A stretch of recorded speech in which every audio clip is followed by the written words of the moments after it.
Hey, Rick, what'd you have for dinner last night? Oh, I had a really beautiful pizza, actually, at a restaurant. What are the chances? I had pizza. It had some mozzarella, olive oil, garlic, and basic arugula right on top. Simple, but really freaking tasty. Oh, I love arugula on a pizza. Yeah, it does a lot, doesn't it? Yeah, it does. And that's really funny because I also had a pizza at a restaurant at this place that does Neapolitan pizza really properly. It's really like the stuff you get in Italy. And I took a friend there for her birthday, and mine had some kind of creamy cheese. I don't know what it was, but it was like a brie, but it wasn't brie, and it was really buttery.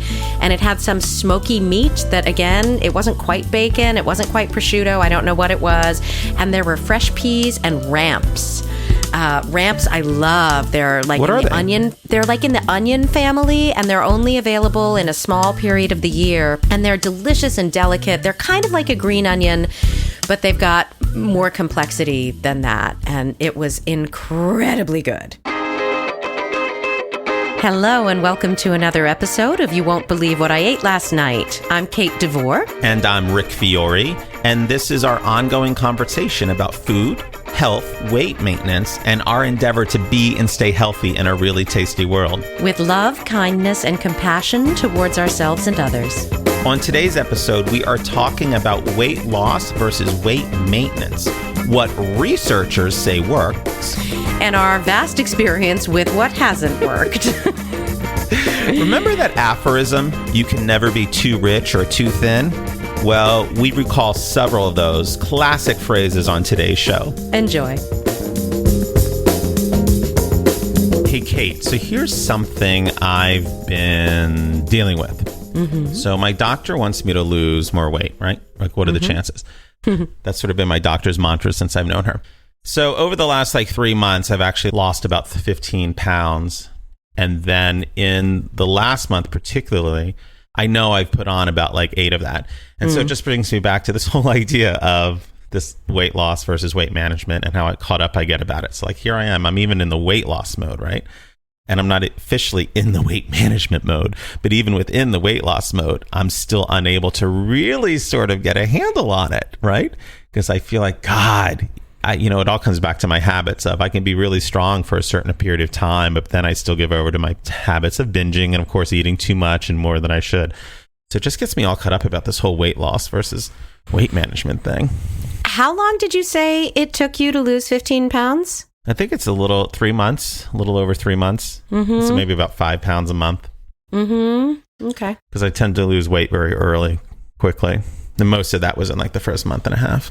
Mm-hmm. And as we know, especially those of us that deal with this issue, losing weight is typically not the hard part. It's keeping it off that's the hard part. Really. Exactly. You can eat less and move more and you'll lose weight. You can do some weird, psychotic, radical fad diet and you will lose weight. You can cut out an entire food group and your body is so freaked out that you'll lose weight. So the losing part isn't the problem for most people. It's the keeping it off. And this topic is so distressing that I think, we have been trying to record this episode for weeks now, and we just can't make ourselves do it because it's so horrible. It's a hard topic to talk about. It's to really to deal with. Yeah, it's super upsetting because I will, spoiler alert, we don't know the answer, really. We have thoughts. We're gonna share our thoughts with you, and we're gonna try to wrap on a positive note and all, but ultimately we still haven't figured this shit out. So we will tell you now that we are hoping for your help on this. So we're already planning a second part of this topic, a second episode in the future. And we would really appreciate anyone who has thoughts on this to send us your information via email or recording or Facebook or whatever, because we would really like your ideas. So Agreed. I know that it's super upsetting for me because I've only ever really tried diligently and hard once to really lose weight. And it worked. And over a year, I lost 75 pounds. And this was maybe 4 or 5 years ago.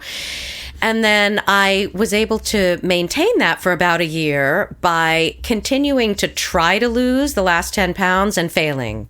So my maintenance strategy was constant failure. That was how I maintained, was to keep trying to lose and fail. And I was eating 1,200 calories of very healthy food a day and working out 1 to 2 hours a day, 7 days a week. So plainly, that is not sustainable at all.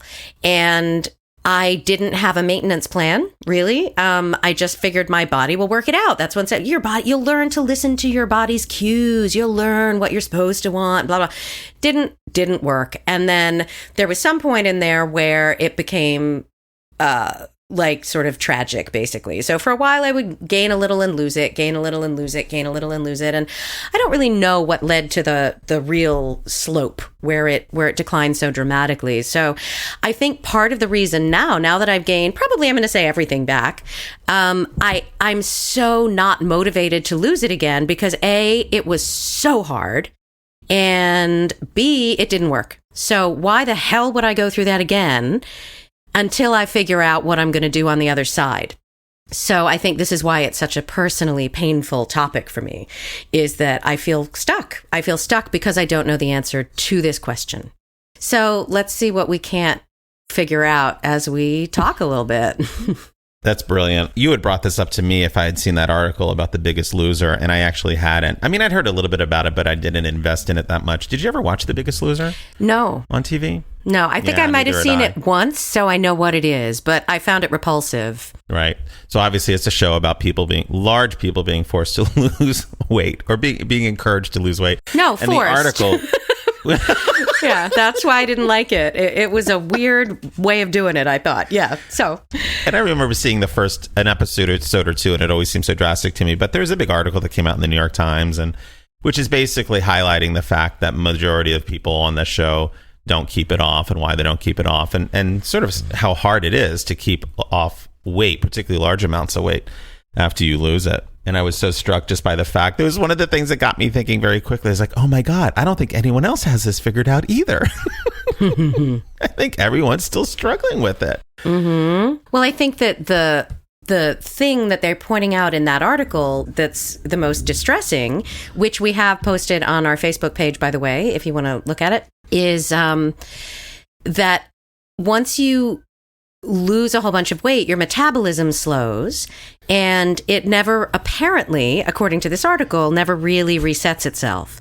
So what shocked the researchers was that as years went by, the metabolisms never really recovered, and in fact became slower after these people had lost all this weight. And so it's as though their bodies are desperately trying to put them back to their original weight. To their original weight. I mean, that's rich. That's real rich. Because it is this idea that, and the more I read about this whole topic and really got more familiar with it, this idea that your body clings in a weird way to the weight that it's known the most and it's known the longest. I thought, wow, that's really fascinating.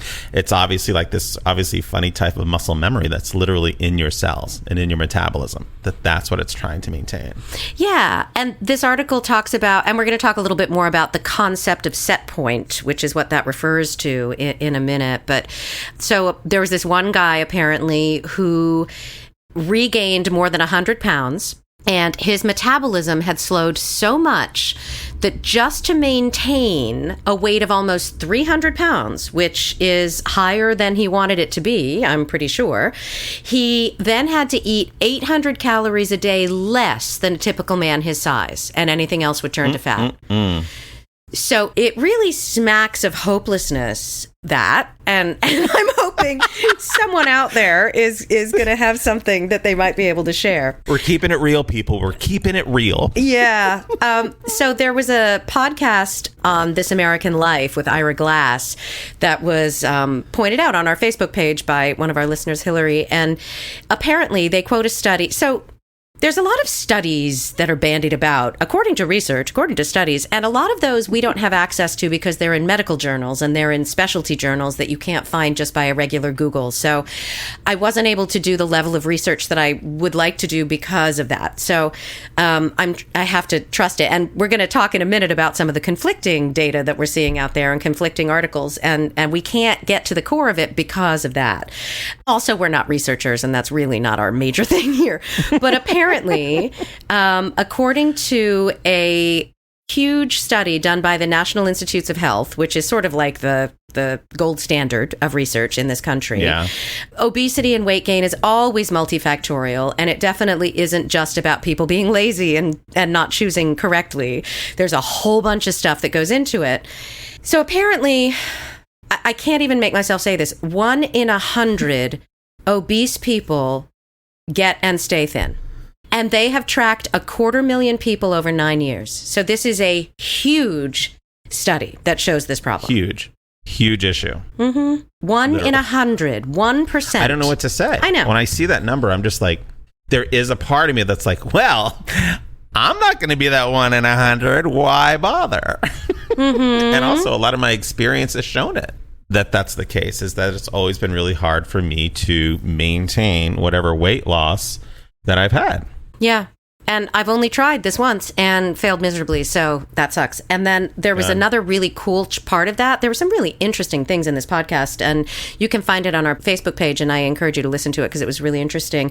But there was an interview of and one of the women on it who was talking about her book about sort of being proud to be fat and being okay with it and deciding that it was going to be okay. It really had a lot to do with loving yourself as you are and being okay as you are, which is certainly a part of our message that Rick and I are here. It's like, whatever's going on, be loving and positive and kind to yourself and other people through it. So that part, all good. So there was this woman who had lost a bunch of weight and kept it off. And she confessed by the end of her story that A, she didn't like herself as much anymore, and B, she was choosing to keep the weight off because of the societal benefits she got from being thin versus fat. And then C, she was keeping it off by using speed. That was the only way she was able to maintain the significant weight loss over a long period of time, is using amphetamines. To basically motivate your metabolism in a really big way. And to enable her to forget about food and just not eat. And, could be cocaine, I suppose, whatever. So I really appreciated her courage in sharing that story, I have to say. That's amazing. So what other data have you found, Rick, out there on this? Can I just say one other thing on that? The thing it makes me think is this whole idea that she wanted to keep it off for the societal benefits. So when I think about weight management and why am I going through this struggle and why am I in this, I don't really think about societal things. I actually just think about my health, right? That it's more of a health thing for me, because basically my doctor wants me to get it off because I should be thinner, because, as you know, I should be lighter in my weight because it affects blood pressure, it affects cholesterol. So those things are really driving me hard because that's what I care about. Yes, I would like to live as long as I possibly could.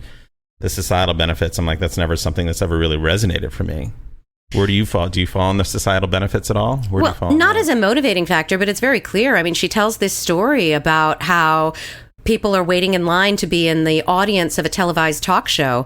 And there's a system where the attractive people are put in the front and the heavy people are put in the nosebleed seats, even if they were the first people in line. And she just tells a whole bunch of stuff. Like, you have to listen to this, dude.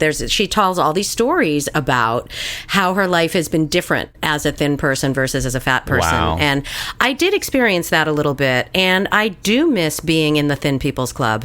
Because there is one. Really? And I do miss it. Yeah. It's not obviously a motivator, particularly, I guess, but it's in there and it's real. Gosh, I don't think I've ever been in the Thin People's Club that I can even know what that's like. I think that's the difference then. No, you totally were. You have been. Really? Yeah. Remember when we went to the outlets? I've ever considered myself. Remember that when you came to my mom's house in the Poconos that time for Christmas and we went to the outlets and went shopping? I remember you being super, super, super trim at that chunk. I don't know when that was, how many years ago that was, but I would definitely have put you in there then. Wow. Isn't that funny? Because I still wouldn't have. Fascinating. There you go. I was thinking about all these sort of and we talked about this, all these little quotes that you get through the years about how to lose weight and how good losing weight can feel. So I was just going to throw a couple of these at you and see what you thought. So these are things that really come from exercise regimes or, weight loss programs that we've experienced over the years. So let's just see. The first one is, you can't be too thin or too rich. Mm-hmm. Do you know who said that? No. It was Wallis Simpson, the Duchess of Windsor, who was the commoner that Edward abdicated the throne for. And it was, you can never be too rich or too thin, is the actual quote. Yeah, from Wallis Simpson. Nice. So she really made a stir in the world. In many ways. Yeah, exactly. No wonder people hated her. Mm-hmm. Let's see. Also, this is a silly one. Eat right and the pants won't be tight. This one is silly. Eat your veggies, have less wedgies. I don't even know what that means. I guess it's back to the pants being tight. Totally. Give up the fat, watch your belly go flat. Oh, God. He who indulges, bulges. If you let the cake control, you'll look like a cinnamon roll. That doesn't even rhyme. I mean, it rhymes, but the rhythm is up. And it also makes me think, I did spend one summer when I lived out in San Diego. I met this woman through my work, and she and her other 2 part-time jobs, she worked in a milkshake stand and a Cinnabon stand, and they were right next to each other. And some days she'd have to do double duty and run back and forth serving people. And part of the habit we got into is I would go up there and hang out with her. So I'd literally go from drinking milkshakes to eating cinnamon buns. Awesome. Wow. Here's another one. If you put it in your mouth, it'll just go south. Why put off feeling good? Wasn't that a slogan for something like Weight Watchers or something? Yeah, I couldn't find where all these came from. I found tons and tons of lists, but I couldn't always identify where they came from. Yeah. This is one you always hear a lot, actually. You didn't gain it overnight, so don't expect to lose it overnight. Very true. Because we always expect to lose weight faster than we put it on. It's sort of like debt. It's far easier to get into debt than it is to get out of debt. Ain't it the truth? And God, the amount of time it takes to lose 10 pounds versus the amount of time it takes to gain 10 pounds. It's cruel. Feel like I can gain 10 pounds overnight. Or at least 2 or 3. Yeah. Totally. This is my favorite. You'll huff and puff if you eat a lot of stuff. You have to eat right for the fat to take flight. That's queer. Oh, and your stomach shouldn't be a waste basket, Kate. My grandmother used to say, better in that waist than this waist, meaning the trash can versus the waist around your waist. If you don't want something, don't eat it. Yeah. Classic advice. Then there's the brilliant Kate Moss quote, nothing tastes as good as skinny feels. Whatever, Kate Moss. And then Rodney Dangerfield, I found there was only one way to look thin. Hang out with fat people. That's terribly funny. The other thing that came up a lot when I was doing this research was what you had already mentioned, which is that whole idea of a set point, is that the brain sets the number of calories that we are used to and we get used to. And it can be easy for people to miss how much what they eat matters, less than the fact that their bodies want to hold on to most of those calories. So this idea that your brain and your body literally gets used to holding on to this set number of calories, and then once you try to go against that, the degree to which it fights and struggles to bring you back to that set point, like it almost made me cry a little bit. Yeah. And I read something that was sort of encouraging about that, really? about how to reset your set point, which is, here's what this says. This is on a blog from myfitnesspal.com that a friend of mine sent me. So research suggests, this is again, this sort of nebulous term research, somebody somewhere said that if we tackle 10% of our time, if you try to lose only 5 to 10% of your current weight and then try to plateau there and maintain that for a while, then you lose another 5 to 10% and maintain that for a while. And it's that slow and gradual weight loss with maintenance in between. That's the other thing. It's not just slow weight loss. It's lose weight and then stop losing. Don't try to lose anymore for a little while, maintain. So for somebody like me, that would take years, but whatever. Like that's theoretically what they're saying. Interesting. Okay. And then there's a couple of other tips for that, which we always put these links on the website so you can check them out if you're interested. They also point out that yo-yoing, which is what we're talking about, gaining and losing, is the worst possible thing. And for a lot of years I didn't. I just decided to stay heavy. And so now I'm yo-yoing more than ever. And it is getting harder. And also I'm getting older. And everything is harder when you're older with regard to your body. So that happened. People. And then I read another article from I Fucking Love Science is the website it was from, or IFL Science. And it's about weight loss myths. And one of them is exactly what I just said. They said one of the myths is basically that losing weight slowly and gradually makes you maintain it better. And then they say studies have shown that losing a large amount of weight fast in the beginning has been associated with lower weight in the long term. So it's an absolute complete opposition to the other one. So one article says research shows losing it slowly helps you maintain loss. And the other one says research shows that's not true. So unless we really delve into this research in a way that it's beyond the scope of this podcast, obviously. But that's why I'm hoping somebody out there is going to know this and can help us with some more information. Save us. One of the other things that came up for me from these two guys that were doing a research at Harvard, they talked about this whole idea of the difficulty in keeping weight off. That when you really think about this idea, if your brain is setting this point, right, setting this idea that it wants to keep you at, that it really got me to think that it is a biological thing. And when I started to think that it's more of it reflects biology, more so than what would it be, pathology of my mind, right? I thought it sort of did after I got upset about it at first. It made me feel a little bit better because it made me realize, oh, it's just not my lack of willpower. Mm-hmm. Oh, it's not my desire. Oh, it's not that I don't love myself enough to be healthy. Mm-hmm. That is this idea that he says the difficulty in keeping weight off reflects biology, not a pathological lack of willpower. And he said this affects 2/3 of the United States. He goes on to say there are no doubt exceptional individuals who can ignore primal biological signals and maintain weight loss for the long term by restricting calories. But for most people, the combination of incessant hunger and slowing metabolism is a recipe for what? Weight regain.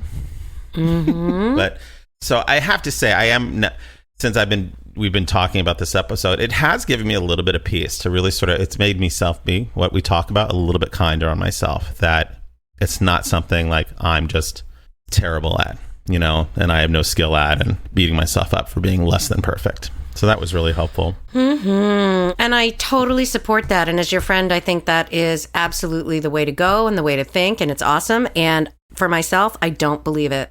Wow. I don't. Like, I still just can't, it's hard. It's hard for me to believe. Totally. Like, surely I'm not, it so much is so clearly about my behavior that it's tough. Totally. I get that. So I think all things are true in that, I mean, I think it clearly is true. It's like, I'm a voice therapist. And so there is a genetic component to voice disorders. It's not just about your behavior. While on the surface, it appears that if you get vocal nodes or a polyp or a hemorrhage, it's because your, quote, technique is bad. But really, that's not always the case. And so it's not just that you are a bad singer or speaker. There are a whole bunch of other factors. So I do intellectually know that to be true. And I think that's one of the reasons this discussion is so challenging, is that I don't particularly emotionally believe it to be true for myself. It's not about other people, but for myself. And this just goes back to the whole thing about the biggest thing. I mean, you and I talked about when we were prepping for this episode is the extent to which there's so much conflicting data. And we'll talk about this a little bit later. But the whole idea that it's so personal, ultimately, that everything, as we've always known about weight loss and weight management, has to come down to what's going to work for you. And that's what's so hard some of the times, is to find the pattern that works for you, to find the one thing that makes it sing and come alive. And that can be different from person to person. And also creating something that's livable. So somebody mentioned in one of these articles something interesting, that was that there is a big mental element to the shift from losing to maintaining. It's mental as much as it is anything else, because there's an addictive quality to losing weight. Every week you get on the scale, you see what the number is, that there's like an addiction around seeing the change in your body and your clothing and in the number on the scale, whatever it is. And you have an endpoint and a goal, and you can't live that way. So the shift has to happen into something that you can exist within instead of a goal, which is interesting too, because I did have that. I undoubtedly did that. Every week I weighed myself and I was looking for the number, and I was looking for how my clothes changed. And it was an addiction. The weight loss was an addiction. And then you can't sustain that. Our friend Steve LaHue sent us an article about a machine that in some ways I have been praying for my whole life, which is a device that you put in your stomach that literally sucks the food out of your stomach. So you can eat and then just get rid of it before it processes and turns into calories without having to vomit. So it actually goes from the outside to the inside to drain things out. It's like a colostomy bag, but into your stomach. Like you have a surgical port that you have implanted that has to be changed and all this stuff. And then you go into the bathroom and you open a valve and you literally drain the food in your stomach into a toilet and then do some more stuff. I don't even know. And you have to keep getting things changed and all this. And I have to admit, when I read it, I was secretly like, is this possible? And then as I read the whole thing, I'm like, oh my God, don't be ridiculous. Like, get a hold of yourself. Get a hold of yourself. I was like the scene on Airplane where I was just smacking myself when everyone lines up to smack the person. Totally. But here's the biggest shocker. And I quote from the article. It's not known if patients at the end of the treatment were able to keep the weight off that they'd lost. Would you like to lay a wager on whether that's a sustainable weight maintenance technique or not? I'm going to lay down heavy, man. Put a lot of money on that one. Oh my God. So it's like a mechanical vomitorium. Oh, good Lord. Jesus, Kate. Yeah. God, thanks, Steve. Thanks for listening, too. Yes, thank you, Steve. Hey, Lou, we haven't forgot about you. We're going to do a whole episode about your question, man. That's why we're not answering it in this one. It was that good a question. So more to follow on that. So when we come to the idea of what is this really about, like that's sort of the thing is, what is it really about? And my instinct is that I never made a decision to maintain healthy choices. I think that's why I wasn't able to maintain my weight loss. And it's really the only thing I can point to, which is why when I come back to like, well, there's the genetic stuff and all that stuff, which is totally true. I also believe that ultimately the power lies within me to do that. And I didn't commit to it. And I don't exactly know how to still, but I do feel like that's sort of what happened there for me. That is so interesting. I do think for me, I haven't actually... Since you and I have been doing this podcast and I've really been thinking about all these issues, I haven't really had a chance to test anything out. But in the past, I felt as though it's always come down to this idea that I always saw weight loss and weight management separate. And I also saw weight loss as something you did and then you were done. And then when you're done, you just go back to whatever it was. I always saw weight loss as an end game. So now, as I'm working on it, I don't really think of it that way. Yeah. I don't really think that once I get somewhere, I'm done. There's always like that thing, oh, when I lose 10 pounds, then that'll be it. Like, that's not in my brain anymore. There is this more prevalent idea that this is about an ongoing way of being healthy and eating healthy. It's what comes up for me. So it'll be interesting as I keep going here to get down to the weight that my doctor says I should be at, but I don't believe it. We'll see. Yeah, totally. Yeah. And I get it. And during that couple of years where I did lose and to maintain it, I was eating healthy and that was my lifestyle and I actually did like it. So until I can figure out what happened there that made me lose my footing, it's a tricky question because I don't know what happened. I really don't know what happened that made me stop doing that and turn it around, you know? Right. Turn it around in a bad way. So Totally. we have some thoughts, some action points, some.